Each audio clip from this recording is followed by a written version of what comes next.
Hello दोस्तों। तो Oswal pump का फाइनेंशियल ईयर 26 के फर्स्ट क्वार्टर का रिजल्ट आ गया है, प्लस इनका कॉन्फ्रेंस कॉल भी आ गया है। तो आज हम लोग इसके बारे में डिटेल से डिस्कशन करेंगे। तो सबसे पहले तो हम लोग इनका बिजनेस मॉडल को ब्रीफ में समझते हैं। तो इनका बिजनेस मॉडल जैसे इनके नाम से ही पता चलता है कि ये लोग पंप मैन्युफैक्चरिंग के बिजनेस में है और ये लोग इंडिया की फास्टेस्ट ग्रोइंग कंपनी है जो पंप मैन्युफैक्चरिंग के फील्ड में।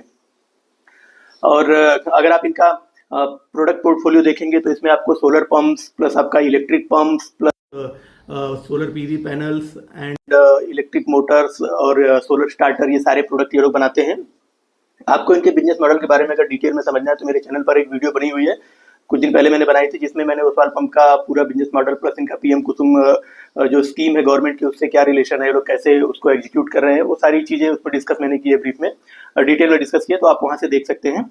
तो आज हम लोग इसका सबसे पहले तो डिस्कस करते हैं। सबसे पहले तो ये देखते हैं कि इनके रिजल्ट आए कैसे। इनके रिजल्ट बहुत शानदार थे। इनकी मैनेजमेंट का कॉन्फ्रेंस कॉल भी आप सुनेंगे तो आपको पता चलेगा कि इनका मैनेजमेंट कितना एक्साइटेड है अपने फ्यूचर ग्रोथ को लेके, अपने करंट जो फिजिकल ईयर में करंट इनका जो ग्रोथ आ रहा है उसको लेके, प्लस गवर्नमेंट से जो इनको पुशबैक मिल रहा है उसको लेके ये लोग कितने खुश हैं और कितना ये लोग एक्साइटेड हैं। बिल्कुल एकदम आप इनका कॉन्फ्रेंस कॉल सुनेंगे जब, तो आपको लगेगा कि कितना इनके अपने बिजनेस को लेके कितने होपफुल हैं आगे।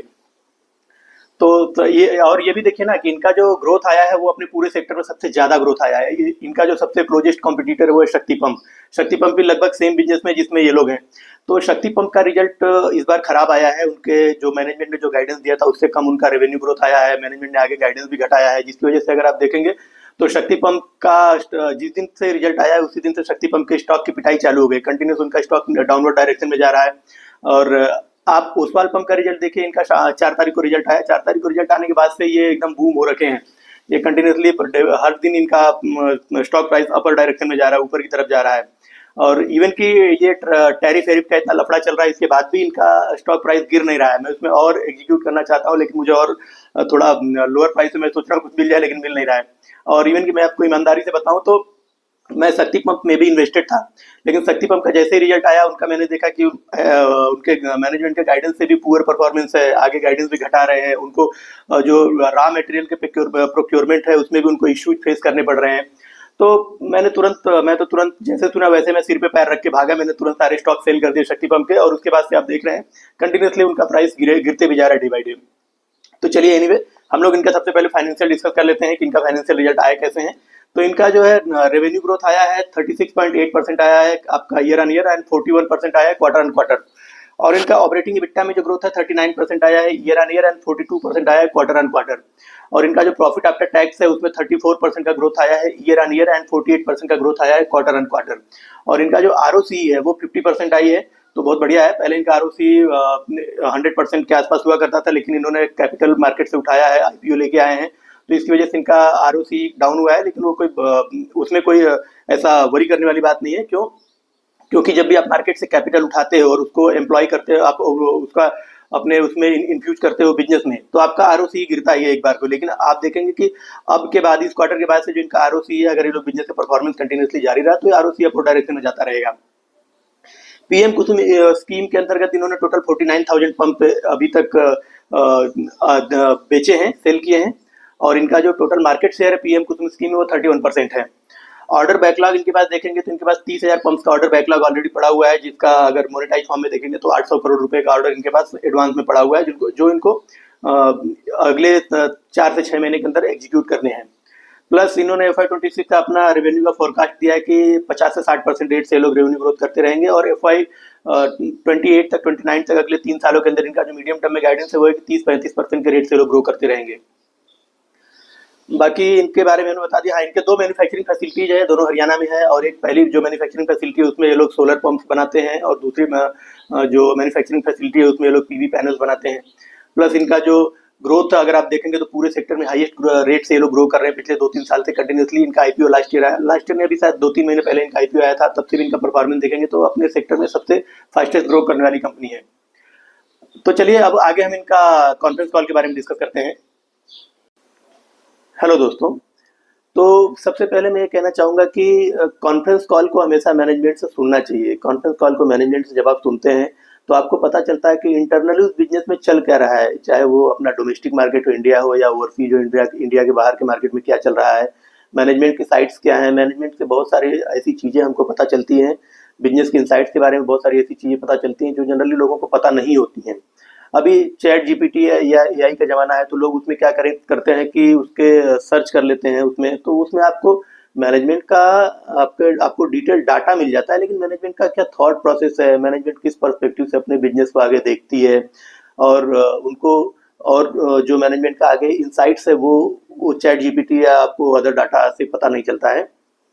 तो मैं तो प्रेफर करता हूँ कि मैं मैनेजमेंट को डायरेक्टली सुनूँ, अगर डायरेक्टली सुन लिया तो अच्छा है कॉन्फ्रेंस कॉल को, अदरवाइज नहीं तो मैं इनका जाके इनकी साइट के ऊपर से इनका डाटा निकाल के देखता हूँ कि इन्होंने अपने कॉन्फ्रेंस कॉल में क्या बोला है।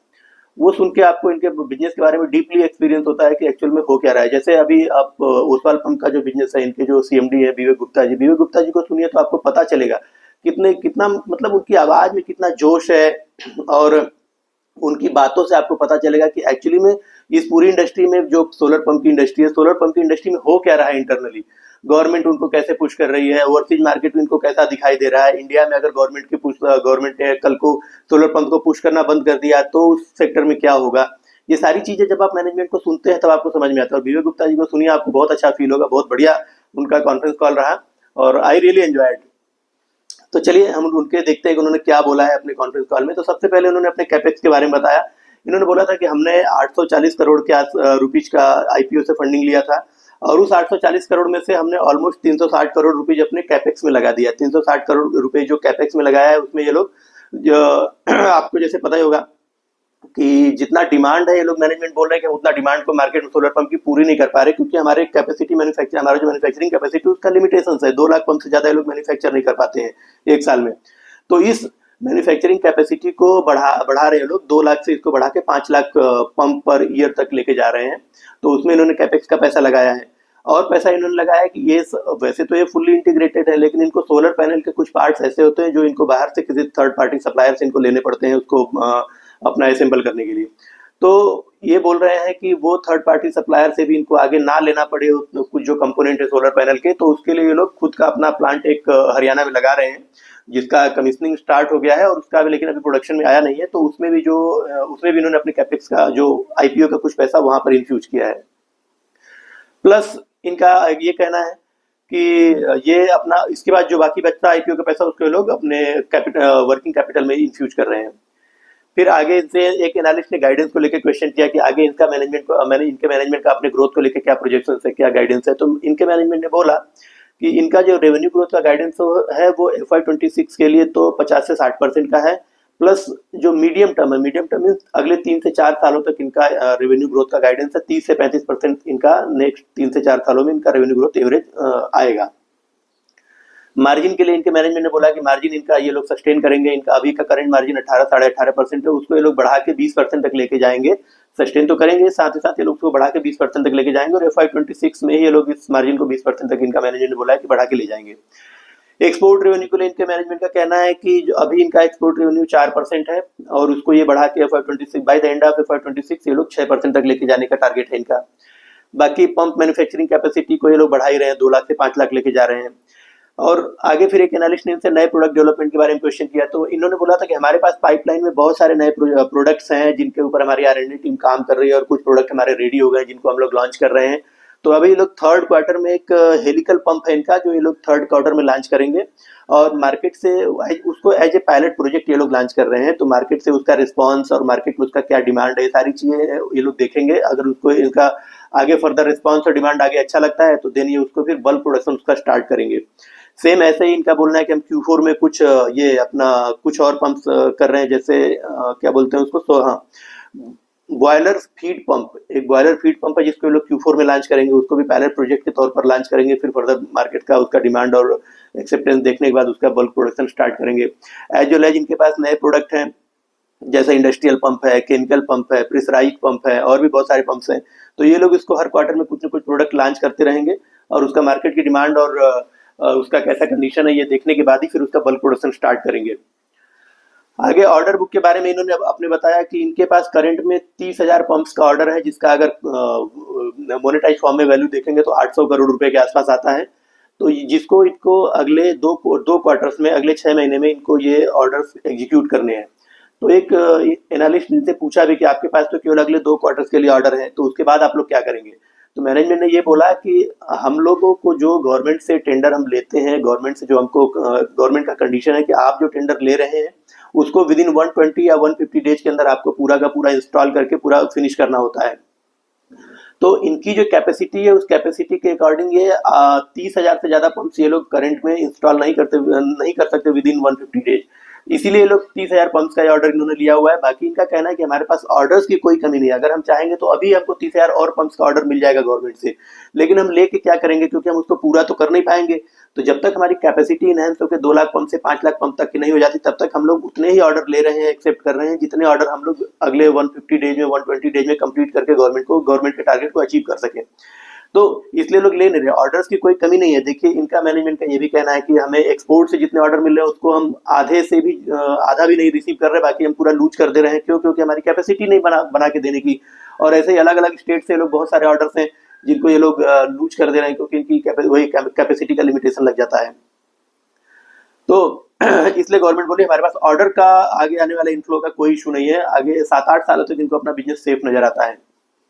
रिसीवेबल डेज के बारे में आगे उन्होंने बताया कि इनका रिसीवेबल डेज जो 150 डेज हुआ करता था वो घट के 120 डेज तक आ गया है, और आगे ये कमिंग जो जितने क्वार्टर्स उसमें हर क्वार्टर में लोग 5 से 10 दिन घटते जाएंगे। तो ये इनके लिए बहुत बिजनेस के लिए बहुत अच्छा साइन है कि इनका रिसीवेबल डेज जो इनको पैसा गवर्नमेंट से या पब्लिक से लेना है वो पैसा इनको जो पहले 150 दिनों में मिलता था वो 120 दिनों में मिल रहा है, और आगे आने वाले टाइम में भी हर क्वार्टर में 5-10 दिन ये कमी होता जाएगा। इसके लिए इन्होंने रीजन बताया कि हमारी टीम भी बहुत अच्छा काम कर रही है, एज वेल एज हमको गवर्नमेंट से बहुत अच्छा पुश मिल रहा है। गवर्नमेंट भी अपनी तरफ से पूरी कोशिश कर रही है कि जो पंप सप्लायर है, पंप मैन्युफैक्चरर है, उनको पैसा जल्दी से जल्दी और with in the time range उनको मिल जाए, क्योंकि गवर्नमेंट का खुद का भी अपना टारगेट है कि इनको जल्दी से जल्दी जो फार्मर्स हैं, फार्मर्स को सोलर पंप्स अवेलेबल कराना है, और सोलर पंप फार्मर को अवेलेबल तो यही कराएंगे ना जो मैन्युफैक्चरर है, और ये तब कराएंगे जब इनके पास इनको पैसा वापस आएगा, उसी पैसे को दोबारा अपने बिजनेस में री इन्वेस्ट करेंगे, और उससे लोग पंप मैन्युफैक्चरिंग करेंगे, और इसके बाद उस पंप को गवर्नमेंट को देंगे। गवर्नमेंट उनको पीएम कुसुम स्कीम्स में अपने टारगेट पूरे करने में लॉन्च करेगी, या उनको किसानों को अवेलेबल कराएगी। तो इसलिए गवर्नमेंट का भी अच्छा खासा पुश है। और इसके बाद मैनेजमेंट का ये भी कहना है कि आगे गवर्नमेंट पीएम कुसुम 2 लेके आ रही है, जो जैसे आप लोगों को पता ही होगा कि पीएम कुसुम स्कीम जो 1 थी वो 2026 में फिनिश होगा, खत्म हो रही है, उसका डेडलाइन खत्म हो रहा है। तो इसके बाद 2026 के 3rd क्वार्टर या 4th क्वार्टर में गवर्नमेंट पीएम कुसुम स्कीम 2 लेके आ जाएगी। और गवर्नमेंट का अभी इनका एक मीटिंग हुआ था गवर्नमेंट के साथ, तो उसमें पीएम कुसुम 2 स्कीम्स में इनको गवर्नमेंट ने बोला है कि हमारे पास लगभग 1 करोड़ पंप्स के ऑर्डर्स हैं अभी, तो आप लोग अपने अपने कैपेसिटी के हिसाब से अपना अपना टेंडर दीजिए कि कब हम कैसे इसको एग्जीक्यूट करेंगे। तो इनके मैनेजमेंट का ये भी कहना है कि पीएम कुसुम स्कीम 2 में गवर्नमेंट ज्यादा एग्रेसिवली पंप्स का रिक्वायरमेंट मांग रही है जितना पीएम कुसुम स्कीम था उसके तुलना में। तो उसके लिए भी इनको बिजनेस का कोई प्रॉब्लम नजर नहीं आता, और ये लोग उसके लिए पूरी तरीके से अपने आप को रेडी कर रहे हैं, पंप कैपेसिटी बढ़ा रहे हैं, सोलर पैनल खुद का प्लांट एग्जॉस्ट लगा रहे हैं। आगे अपॉर्चुनिटी के बारे में बोला गया कि इन्होंने आगे बताया कि हमको कितनी अपॉर्चुनिटी। तो गवर्नमेंट का requirement total 8 crore pump solar pumps का है अपने टोटल इंडिया में जितना किसानों को फार्मिंग में यूज करना है उसके लिए। तो 8 करोड़ पंप का रिक्वायरमेंट है, और वो गवर्नमेंट इसी सोलर पंप्स को ही लगाने के लिए या सोलर पंप्स के जो है सस्टेन करने के लिए ज़्यादा फोकस कर रही है। वो भी क्यों कर रही है? क्योंकि देखिए हमारा जो कंट्री है हमारी वो इलेक्ट्रिसिटी डेफिसिएट कंट्री है। हम उतनी इलेक्ट्रिसिटी जनरेट ही नहीं कर पाते हैं जितनी इलेक्ट्रिसिटी की हमारी कंट्री को या हमारे फार्मर्स को ज़रूरत है। तो इसीलिए गवर्नमेंट की मजबूरी है कि गवर्नमेंट सोलर पंप्स के ऊपर डिपेंडेंसी बढ़ा रही है कंपेयर टू इलेक्ट्रिसिटी जो अपने ग्रिड है उसके। तो इसके कई बेनिफिट्स है गवर्नमेंट को। पहले तो क्या है, देखिए गवर्नमेंट को किसानों को जो इलेक्ट्रिसिटी देती है वो सब्सिडाइज रेट में देना पड़ता है, और बहुत सारे स्टेट्स तो ऐसे होते हैं जहाँ पर सूखा पड़ गया है, कुछ हो गया, तो वो इलेक्ट्रिसिटी वहाँ पर उनको बिल पूरे माफ करने पड़ते हैं। तो गवर्नमेंट सोलर पंप्स में इनको क्या करती है 60 to 90% तक सब्सिडी दे देती है, और ये किसान उनको लेके अपने पास उसको लगा लेते हैं सोलर पंप से। तो इनके क्या होती है कि गवर्नमेंट को जो इनको इलेक्ट्रिसिटी देनी है उससे डिपेंडेंसी गवर्नमेंट की खत्म हो जाती है। दूसरी क्या होती है कि जो कार्बन इमिशन होता है ग्रिड में इलेक्ट्रिसिटी जनरेट करने में, वो भी कम हो जाता है, तो पोल्यूशन भी कम होता है। तीसरा क्या है कि गवर्नमेंट जितना सब्सिडी इनको 2.5 साल में किसानों को देती है, उतनी ही सब्सिडी में गवर्नमेंट इनको सोलर 60 to 90% जो सब्सिडी देती है उतने पैसे में इनको सोलर पंप लगा देती है। तो एक तरीके से देखा जाए तो गवर्नमेंट 2.5 साल में गवर्नमेंट का लगाया हुआ पूरा पैसा गवर्नमेंट को रिटर्न बैक हो जाता है। और इसके बाद सोलर पंप की लाइफ होती है लगभग 25 सालों तक। तो अगले 22-23 सालों तक गवर्नमेंट को किसानों के ऊपर कोई खर्च नहीं करना इलेक्ट्रिसिटी से रिलेटेड, और इनको ये पूरा का पूरा फैसिलिटी गवर्नमेंट इनको मिलती रहती है। तो गवर्नमेंट के ऊपर भी अपना जो पैसा इंफ्यूज करना उसका लोड कम हो रहा है, प्लस किसानों को बेनिफिट क्या हो रहा है कि किसानों को इलेक्ट्रिसिटी के ऊपर डिपेंडेंसी खत्म हो जा रही है। किसान दिन में कभी भी अपना फार्मिंग कर सकता है, उनको इलेक्ट्रिसिटी के ऊपर डिपेंड नहीं रहना कि जब लाइट आएगी तब वो अपनी सिंचाई करेगा या फर्दर एग्रीकल्चरल एक्टिविटीज करेगा। तीसरा बेनिफिट क्या है कि अपना जो किसान है वो जो सरप्लस एनर्जी जनरेट करते हैं उस सोलर पैनल से, उस सोलर पैनल की सरप्लस एनर्जी को वापस वो ग्रिड को सेल कर देते हैं, तो उससे उनकी अर्निंग भी हो जाती है।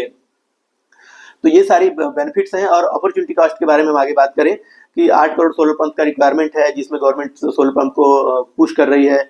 इसके अलावा ये फुल्ली बैकवर्ड इंटीग्रेटेड प्लांट है ओसवाल पंप्स, तो इसकी वजह से क्या होता है, ये लोग सोलर पंप, सोलर पैनल, इधर सोलर मोटर और सोलर स्टार्टर सारे के सारे कंपोनेंट खुद ही बनाते हैं, तो इसमें इनका कॉस्टिंग के ऊपर कंट्रोल रहता है। दूसरा क्या है कि ये ओसवाल पंप का मैनेजमेंट ने ये भी बताया कि इन्होंने जो भी कुछ सोचा था, जितना भी कुछ अचीवमेंट्स के लिए FY23, 24, 25 में वो सारे अचीवमेंट्स इनको मिल रहे हैं। तो ये इनको अपने बिजनेस में कोई आगे प्रॉब्लम नहीं नजर आती, बिजनेस बिल्कुल स्मूथ चल रहा है और as per there expectations business run हो रहा है, और आगे आने वाले टाइम में भी इनको कोई प्रॉब्लम नजर नहीं आती है। फिर आगे मैनेजमेंट ने ये भी बताया कि जो PM कुसुम 2 स्कीम गवर्नमेंट लॉन्च करने वाली है उसके लिए ओसवाल फुल्ली कैपेबल और फुल्ली प्रिपेयर्ड है। फिर 5 लाख पंप का रिक्वायरमेंट है महाराष्ट्र गवर्नमेंट को, करंट में FY26 में 5 लाख पंप का रिक्वायरमेंट है महाराष्ट्र गवर्नमेंट को। तो इसमें ये लोग गवर्नमेंट क्या कर रही है महाराष्ट्र की कि वो लोग 1-1 लाख पंप का ऑर्डर रिलीज कर रहे हैं 1 by 1 करके। तो 1 लाख पंप का ऑर्डर रिलीज कर रहे हैं, तो उसमें टेंडर बिडिंग हो रही है, जो उसमें सप्लायर है वो लोग उसको लेते हैं, और जब वो कंप्लीट हो जाता है, एग्जीक्यूट हो जाता है पूरा, तो फिर अगले 1 लाख का टेंडर बिड करती है गवर्नमेंट। सेम ऐसे ही 30 लाख पंप का टोटल रिक्वायरमेंट MP में है, जो कि ये लोग इस साल में कुछ 3-4 लाख पंप इस FY26 में लोग इंस्टॉल करेंगे, फिर फर्दर आगे ईयर बाय ईयर लोग उसको रिलीज करेंगे। ऐसे ही ओसवाल पंप का कहना है कि जितने भी स्टेट है इंडिया में, इधर वो Maharashtra, Haryana, Rajasthan, UP, MP, Assam, Karnataka, Jammu and Kashmir, Leh Ladakh, तो ये सारे ही स्टेट्स में इससे इनको सिग्निफिकेंट सोलर पंप्स के ऑर्डर्स मिल रहे हैं। बाकी फिर आगे मैनेजमेंट ने ये भी बताया कि अगर किसान एक 10 हार्स पावर का इलेक्ट्रिक कनेक्शन अप्लाई करता है, तो उसमें उसका टोटल कॉस्टिंग आती है 4.5 से 5 लाख रुपए का खर्च आ जाता है, और 10 हार्स पावर का सोलर पंप को लगाने में भी लगभग इतना ही खर्च आता है, 4 से 4.5 लाख रुपए का खर्च आ जाता है। तो और जो इलेक्ट्रिसिटी का सप्लाई अगर लेगा किसान, तो उसमें क्या है कि उसको इलेक्ट्रिसिटी बिल भी देना पड़ता है, प्लस इलेक्ट्रिसिटी के ऊपर डिपेंड रहना पड़ता है कि कब इलेक्ट्रिसिटी आएगी तो फार्मिंग करेगा। और अगर 10 हार्स पावर का सोलर सेटअप वो लगा लेगा तो उसकी भी कॉस्टिंग सेम ही है, और लेकिन उसमें इलेक्ट्रिसिटी के ऊपर डिपेंडेंसी नहीं रहेगी और कोई बिजली का बिल उसको देना नहीं है। एज वेल एज अगर वो लोग सरप्लस एनर्जी कुछ जनरेट करता है तो उसको सेल करके उसकी अर्निंग भी हो जाती है उससे। तो आज की डेट में किसान भी अवेयर हो गया है, और वो अब अगर देखेंगे जितने भी बड़े किसान हैं या जितने भी अवेयर किसान हैं, वो लोग अब सोलर पंप को ही प्रायोरिटी दे रहे हैं compare to grid pumps. Competitive advantage के बारे में आगे बात किया इनके मैनेजमेंट ने कि हमको as we are fully integrated plant, तो हमको कॉस्ट के ऊपर हमारा कंट्रोल रहता है, क्योंकि हमको किसी थर्ड पार्टी को पैसा देना नहीं मैन्युफैक्चरिंग के लिए, सारे कंपोनेंट तो हम खुद ही बना रहे हैं। इसके अलावा इनके पास इंडिया में सब जितने भी पंप सप्लायर उनमें सबसे बड़ा सर्विस नेटवर्क ओसवाल पंप का है, तो वहां पर भी इनका कॉम्पिटिटिव एडवांटेज है। प्लस इनके पास 500 से ज्यादा डीलर्स की एक टीम है, और इनका टोटल इस इरिगेशन सेक्टर में, एग्रीकल्चर सेक्टर में किसानों के साथ पूरा 55 ईयर्स का पुराना रिलेशन है। तो वो 55 ईयर्स का रिलेशन है, प्लस इनका अपना खुद का ब्रांड नेम है। इन्होंने इतने अच्छे प्रोडक्ट सप्लाई किए हैं कि किसान इनके ऊपर आंखें बंद करके इनके प्रोडक्ट के ऊपर बिलीव करते हैं, विश्वास करते हैं। तो ये इनका प्रोडक्ट अपने ब्रांड नेम से सेल होता है, प्लस इनके पास एक अपडेटेड R&D टीम है जो नए नए प्रोडक्ट्स पर काम करती रहती है, और नए नए प्रोडक्ट्स ये लोग टाइमली लॉन्च भी करते रहते हैं। प्लस इनका कहना है कि ये लोग बहुत ही स्पेसिफिक टेक्निकल टीम का इनके पास है, जो इस काम को कर रही है, जो पंप मैन्युफैक्चरिंग कर रही है। तो वो स्पेसिफिक टेक्निकल टीम क्या करती है कि इनके पास जो नए एम्प्लॉय आते हैं उनको भी ट्रेनिंग एंड डेवलपमेंट करती रहती है उनका भी, ताकि वो लोग भी उतने ही एक्सपर्टीज, उनकी भी उतनी स्किल बढ़ जाए। तो और क्योंकि इन मैनेजमेंट का कहना भी ऐसी था कि हमारा कस्टमर सेटिस्फैक्शन हमारे लिए सबसे प्राइमरी चीज है, कस्टमर अगर सेटिस्फाइड है तो ही हम सेटिस्फाइड हैं। क्योंकि इनका कहना है कि हम ज्यादा ऑर्डर, जैसे ऑर्डर के बारे में एनालिस्ट ने पूछा था, तो इनका कहना था कि ऑर्डर तो हम ज्यादा ले लेंगे, लेकिन अगर हम प्रोडक्ट की क्वालिटी कुछ हमारी डिटोरेट हो जाती है, प्रोडक्ट की क्वालिटी अच्छी नहीं आती, कस्टमर का कंप्लेंट आता है, तो वो हमको एक्सेप्टेबल नहीं है। तो हम क्या करते हैं कि उतना ही प्रोडक्ट बनाते हैं जितना प्रोडक्ट को हम फुल्ली टेक्निकली स्पेसिफिक बना सकें, और ताकि कस्टमर का कोई कंप्लेंट हमको इन फ्यूचर ना आए। बाकी इनको कंपटीशन के बारे में इनसे पूछा गया कि जो चाइनीज पंप है उनसे इनको क्या कंपटीशन मिल रहा है, तो इनका कहना है कि चाइनीज पंप से हमको कोई कंपटीशन नहीं मिल रहा है, क्योंकि प्रधानमंत्री कुसुम स्कीम में सारे के सारे कंपोनेंट मेड इन इंडिया होने चाहिए, चाइनीज पंप अलाउड ही नहीं है।